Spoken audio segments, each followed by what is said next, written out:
అరే మీలో చాలా మంది పిజ్జా చేసుకోనో లేకపోతే బయట పోయి తినడో ఆర్డర్ పెట్టుకొని తినడో మస్తు తింటారు. చాలా మందికి ఇష్టమే ఉంటుంది. కానీ ఎప్పుడన్నా ఇట్లా పిజ్జా రోల్ ట్రై చేసిరా?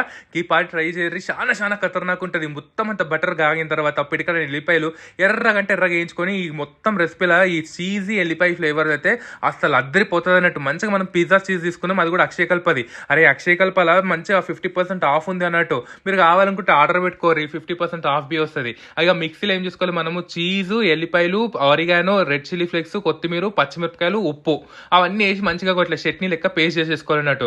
తర్వాత మనం హోల్ వీట్ బ్రెడ్ తీసుకున్నాము, దాంట్లో ఇది రాసేసి మీదికి వెళ్ళి చీజ్ వేసేసి మళ్ళీ చిల్లీ ఫ్లేక్స్, ఆరిగానో ఇంకా మనం ఏమేమి కావాలంటే అవి వేసుకోవచ్చు అన్నట్టు. మేము మొత్తం అంతా కొత్తిమీర వేసుకుంటాం, కలర్ఫుల్ మస్తు కనబడుతుంది. ఇక మొత్తం అంతా బటర్ వేసి ప్యాన్ లా అట్లా ఇది పెట్టేసి పక్కకి చిన్న గిన్నెల నీళ్ళు పోసి పెట్టినాం, ఎందుకంటే అది మాడిపోకుండా ఉంటుంది అన్నట్టు. 2 నిమిషాలలో చీజ్ అనేది కరిగిపోతుంది, మనకు తెలిసిపోతుంటది కదా చూసారా గిన్నెకి ఎంత మంచిగా అంటుకుందో. ఇట్లా మంచిగా ముక్కలు ముక్కలు కోసుకొని తిన్నారనుకోరి ఫ్యామిలీ అంతా మస్తు ఎంజాయ్